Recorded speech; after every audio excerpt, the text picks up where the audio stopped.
Você já parou para pensar que o problema talvez não seja você não ter missão, mas estar ignorando a missão que já está acontecendo? Hoje, no nosso devocional de número 144, seguimos com o tema: O céu ainda procura quem diga, envia-me. O trecho bíblico que nos guia é de Isaías, capítulo 6, versículo 8. Em seguida, ouvi o Senhor dizer: Quem é que eu vou enviar? Quem será nosso mensageiro? Então respondi: Aqui estou eu, envia-me a mim. Prazer, eu sou Raquel Campos, sou coach e uma cristã que busca crescimento diário. Te convido a seguir comigo nessa dose de inspiração e fé no nosso devocional Caminho de Lapidação. Isaías recebe essa palavra em um momento muito marcante. Ele tem uma visão da grandeza de Deus, vê a santidade do Senhor de um jeito tão forte que antes de pensar em missão, ele percebe a própria limitação. Primeiro vem o confronto, depois vem a purificação e só então vem o envio. E isso é importante porque Deus não chama Isaías no meio da distração. Ele chama Isaías depois de tomar profundidade no seu coração. O envio não nasce de agitação, nasce de encontro. E a pergunta de Deus é forte demais: quem é que eu vou enviar? Não porque Deus não saiba a resposta, mas porque Ele chama pessoas a participarem daquilo que Ele quer fazer no mundo. Isaías poderia ter se escondido, poderia ter dito que não estava pronto, poderia ter lembrado das próprias fraquezas. Mas ele responde: Aqui estou eu, envia-me a mim. Missão começa quando a gente para de fugir e decide se disponibilizar. Esse trecho bíblico, ele toca muito porque Deus não procura apenas capacidade, ele procura disponibilidade. Isaías não responde: aqui está o meu currículo, aqui está o meu plano, aqui está a minha performance. Ele responde: aqui estou eu. Muita gente acha que propósito depende de ter tudo resolvido, tudo claro, tudo impecável. Mas na Bíblia, o envio quase sempre começa com gente comum, que simplesmente decide dizer sim. E tem algo muito profundo e bonito aqui. Antes do envia-me, Isaías vive cura, rendição e alinhamento. Isso mostra que missão não é ativismo religioso. Missão é transbordo de um coração tocado por Deus.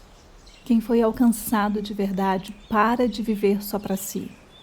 E o envio é isso. É sair do centro, é entender que a vida não existe só para pagar contas e cumprir agenda. É perceber que até o comum pode carregar propósito. Não é sobre pregar em público, é sobre representar Deus no mundo real.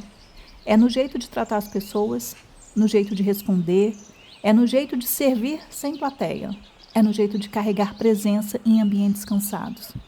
E esse texto ele permanece tão relevante até hoje porque tem muita gente esperando uma missão grandiosa e ignorando os envios pequenos de cada dia. Só que na prática, o chamado de Deus aparece em lugares bem concretos. Na família, quando você escolhe ser alguém que traz paz em vez de mais peso. No trabalho, quando você decide agir com integridade, mesmo quando seria mais fácil fazer o contrário. Na igreja, quando você para de só assistir e começa a servir com o coração. Nas amizades, quando você percebe que alguém está mal e decide não fingir que não viu. Na rotina comum, quando você entende que Deus também envia gente para as cozinhas, para os corredores, reuniões, hospitais, escolas, ruas. Pensa comigo aqui nesses exemplos bem reais. Imagina uma mãe cansada, cheia de coisas para resolver, mas que ainda encontra força para falar de vida sobre o filho em vez de despejar sua irritação. Imagina um homem que percebe um colega afundando na tristeza e decide ouvir com atenção, sem pressa, sem ironia, sem superficialidade. Imagina uma jovem que para de usar as redes só para se comparar e começa a usar sua voz para encorajar, iluminar e apontar esperança. Imagina alguém que vê uma briga dentro de casa crescendo e resolve ser a pessoa que quebra o ciclo da dureza. Pensa numa pessoa que já sofreu muito, mas transforma a própria dor em acolhimento para quem agora está passando pelo mesmo vale. E isso também é envio. Guarda essa frase: missão não é só sobre ir para longe. Muitas vezes é sobre parar de se omitir onde você já está. E legado nasce exatamente aí, não só nas grandes coisas, mas nas sementes repetidas, nas conversas certas, nos gestos fiéis, na coragem de dizer sim, enquanto seria mais confortável ficar neutra. E a lei da ação, ela conversa muito com esse trecho bíblico, porque essa lei, ela nos lembra que não basta sentir, concordar ou admirar uma verdade. Em algum momento, é preciso se mover com ela. Isaías não apenas ouviu a voz de Deus, ele respondeu. E depois da resposta veio o caminho. E isso é muito forte, porque tem gente que ama a ideia de propósito, mas trava na hora do passo. Ama o chamado, mas adia a obediência, ama a possibilidade, mas foge da ação. O envio só vira realidade quando a disponibilidade encontra movimento. Vamos começar agora a nossa sessão de coaching, então pensa com sinceridade. Em qual área da sua vida Deus talvez esteja esperando um aqui estou? É na família?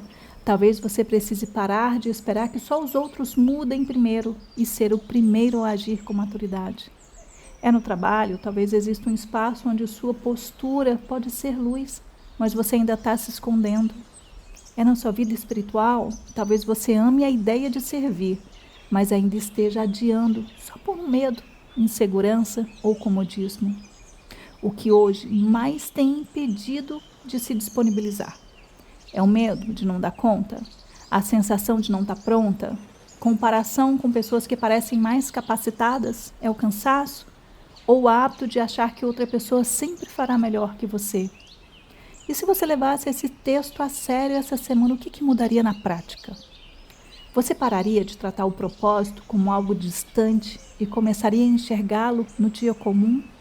Talvez você seria mais intencional em servir, ouvir, acolher e construir nos seus relacionamentos. Ou talvez na sua fé, você começaria a responder mais rápido quando Deus toca áreas concretas na sua vida.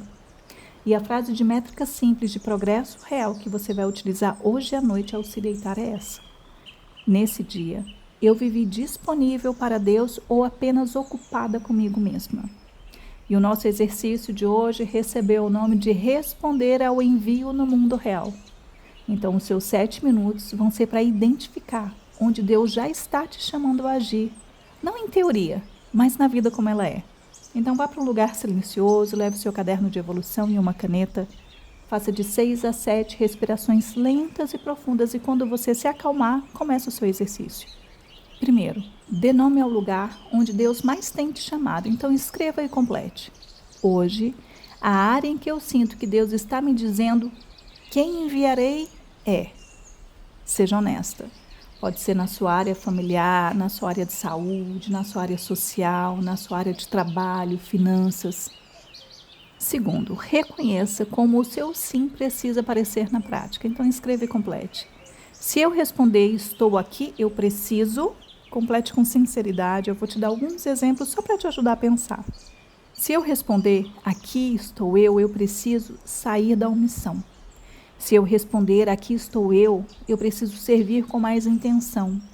Se eu responder aqui estou eu preciso falar com mais coragem. Se eu responder aqui estou eu preciso parar de esperar a perfeição para começar. Se eu responder aqui estou eu preciso transformar a fé em atitude concreta. E terceira e última parte do exercício. Escolha um gesto simples de envio para hoje, porque nenhuma boa reflexão vale se não houver ação. Então, nesse finalzinho do exercício, você vai continuar escrevendo e completando, mas você também vai se pôr em ação. Então, escreva e complete. Antes de terminar o dia, eu vou te ajudar com 3 exemplos, mas você utiliza alguma coisa que seja possível você realizar hoje. Alguma coisa que seja verdade na sua vida e na sua rotina. Os exemplos são esses. Antes de terminar o dia, eu vou encorajar alguém que está precisando de força. Antes de terminar o dia, eu vou tomar uma atitude prática de serviço sem esperar reconhecimento. Antes de terminar o dia, eu vou dar um passo de obediência numa área em que eu venho adiando meu sim.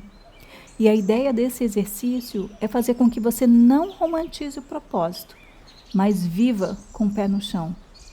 Então me conta, deixa eu conhecer você melhor. Fala aqui nos comentários em qual área da sua vida Deus talvez esteja esperando um aqui estou. Aquela que você está adiando. E o mais importante, antes de ouvir esse devocional, Você já tinha parado para perceber que quanto mais você espera pela missão grandiosa, mais você ignora os envios pequenos de cada dia? Então desabafa aqui nos comentários, você não está só nessa jornada. Depois volta e faz o exercício, porque esse devocional ele não termina no amém. Ele só termina quando você decide que merece viver com propósito. Estamos caminhando para o final do nosso devocional com uma breve oração. Mas antes que você escute o amém, desligue. Quero deixar minha gratidão por me ter permitido passar esse momento ao teu lado. Te lembrar que no devocional de ontem você aprendeu que ouvir é um ato de amor. E hoje você descobre que o céu procura quem diga, envia-me. Eu te desejo profunda paz e aquele abraço. Aproveita, já salva esse devocional para você poder voltar a ouvir naqueles dias em que você estiver esperando uma missão grandiosa e precisar se lembrar de responder ao envio. Respire fundo e, se puder, feche os seus olhos. Senhor, eu não quero passar pela vida apenas existindo. Eu quero responder ao teu chamado. Tu conheces os meus medos, minhas culpas, minhas inseguranças e até o cansaço que às vezes tenta me fazer acreditar que eu não tenho muito a oferecer. Mas hoje eu me coloco diante de ti e digo, estou aqui. Envia-me para minha casa. Envia-me para minha rotina. Envia-me para os meus relacionamentos. Envia-me para os ambientes onde tanta gente está ferida, cansada, confusa ou vazia. Faz da minha vida uma resposta viva, que eu não só admire o chamado, mas obedeça, que eu não só fale de propósito, mas viva com propósito, e que o meu legado seja construído nas pequenas fidelidades de cada dia, em nome de Jesus. Amém.